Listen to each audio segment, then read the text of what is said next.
ముందుగా అందరికీ నమస్కారం. నేను మిరాజ్. ఆంధ్రప్రదేశ్కు సంబంధించి జగన్మోహన్ రెడ్డి గారు వై నాట్ 175 అనే నినాదంతో ఎలక్షన్లో ముందుకు దిగారు. కానీ బొక్కబోర్లా పడ్డారు. మొత్తం కలిపినా కానీ 11 సీట్లు ఆయన గెలుచుకుంది. మొత్తం ఎమ్మెల్యే మొత్తం నియోజకవర్గాల్లో 175 నియోజకవర్గాల్లో మొత్తం 11 నియోజకవర్గాల్లో మాత్రమే గెలుచుకున్నారు. మిగిలిన 164 నియోజకవర్గాల్లో కూడా శాశ్వతంగా కొన్ని చోట్లయితే డిపాజిట్లు కూడా వస్తాయా రావా అన్న విధంగా అయితే జగన్మోహన్ రెడ్డి గారి ప్రభుత్వ పనితీరుకి ప్రజలు చక్కని తీర్పు అయితే ఇవ్వడం జరిగింది.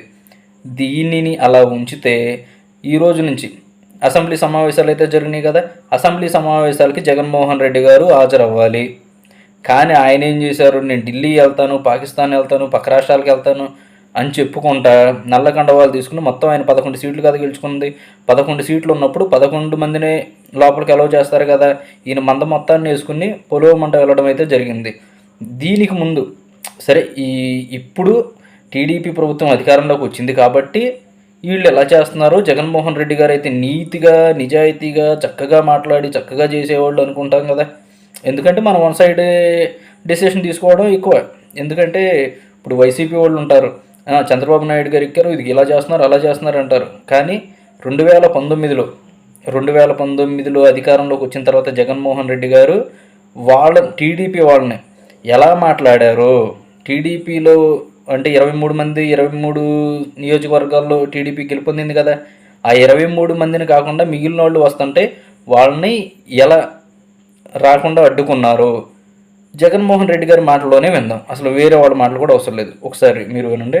కాలినడకన ఊరేగింపుగా ఎమ్మెల్యేలు కాని వాళ్ళు, మిగిలిన వాళ్ళు, పార్టీ కార్యకర్తలు, బ్లాక్ క్యాట్ కమాండోలు ఒక ప్రొసెషన్ గా తాను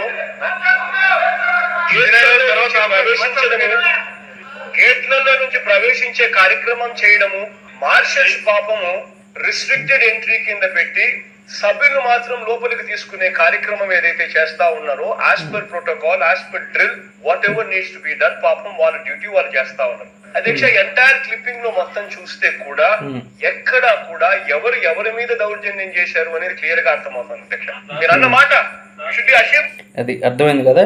అంటే యాజ్ పర్ ప్రోటోకాల్ పోలీసులు ఏదైతే చేయాలో దాన్నే చేస్తున్నారే తప్ప ఏమీ కాదు అని చెప్పి 2019లో జగన్మోహన్ రెడ్డి గారి స్వయాన ఆయన నోటితో ఆయనే మాట్లాడారు. కానీ ఇప్పుడు అధికారం మారిన తర్వాత, పొజిషన్ కోల్పోయిన తర్వాత అపోజిషన్లో కూడా అవకాశం లేకపోవడంతో జగన్మోహన్ రెడ్డి గారు పులివెందుల యొక్క ఎమ్మెల్యే మాత్రమే, ఓన్లీ ఎమ్మెల్యే, ప్రతిపక్ష హోదా కూడా లేదు కాబట్టి పులివెందుల యొక్క ఎమ్మెల్యే గారు మాట తీరు ఏ విధంగా మారింది. అదే పోలీసులు వాళ్ళ డ్యూటీ మాత్రం వాళ్ళు చేశారు అని వాగిన నోటితోనే ఇప్పుడు ఎంత ఆవేశంగా అరుస్తున్నారో ఒకసారి మీరు వినండి.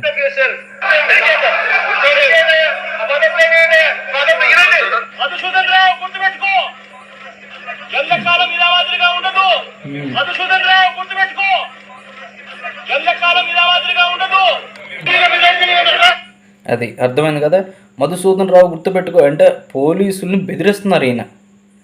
అంటే ఒక ఎమ్మెల్యేగా కూడా, ఓన్లీ ఎమ్మెల్యే అంతే, అంటే మాజీ సీఎంగా ఒక పోలీసులు తాను డ్యూటీ వాళ్ళు చేస్తుంటే, వాళ్ళ యొక్క కర్తవ్యాన్ని వాళ్ళు నిర్వర్తిస్తుంటే వాళ్ళపైన మధుసూదన్ రావు గుర్తుపెట్టుకో ఎల్లకాలం అలా ఉండదు ఇలా ఉండదు అని చెప్పి పోలీసుల్ని బెదిరించే స్థాయికి జగన్మోహన్ రెడ్డి గారు దిగజారారు.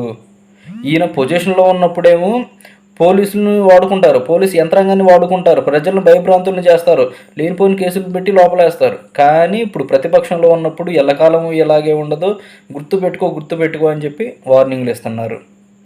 అంటే ఒక్కసారి అర్థం చేసుకోవాలి ప్రజలు కూడా. ఈయన అధికారంలో ఉన్నప్పుడు అధికార దుర్వినియోగానికి పాల్పడితే లేదు, అదే ఇప్పుడు అధికారాన్ని కోల్పోయినప్పుడు మాత్రం ఈయనకి గుర్తొచ్చిద్ది పోలీసుల యొక్క వృత్తి, వాళ్ళ కర్తవ్యం ఎలా చేయాలనేది ఇప్పుడు నేర్పడానికి ఇప్పుడు ఆయనకి మంచి సమయం వచ్చింది. అంటే అపోజిషన్లో ఉన్నప్పుడు ఒకలాగా, పొజిషన్లో ఉన్నప్పుడు ఒకలాగా. పొజిషన్లో ఉన్నప్పుడు ఏమన్నా ఓన్లీ ప్యాలెస్లకు మాత్రం పరిమితమైన ఈయన ఇప్పుడు అపోజిషన్లోకి వచ్చిన తర్వాత ప్రజలతో మమేకం అవుతాము, లేకపోతే ప్రజల కోసం మేము అది చేస్తాము, లేకపోతే మా కార్యకర్తలు ఎవరెవరో చనిపోతున్నారో వాళ్ళని ఓదారుస్తాము, ఓదార్పు యాత్రలు చేస్తాము, ముద్దులు పెడతాము, చేతులు పైకెత్తుతాము, మేము సంక్షేమ పథకాలని చావు కార్యక్రమాలు ఏవైతే ఉంటాయో వాటి దగ్గరికి వెళ్ళి పరామర్శను పక్కన పెట్టేస్తే మేము అమ్మ ఒడి ఇచ్చాం మీకు, నాన్న ఒడి ఇచ్చాం మీకు, వేరు వేరు సంక్షేమ పథకాలు ఇచ్చామని చెప్పి అలా మేము చెప్పుకుంటాం.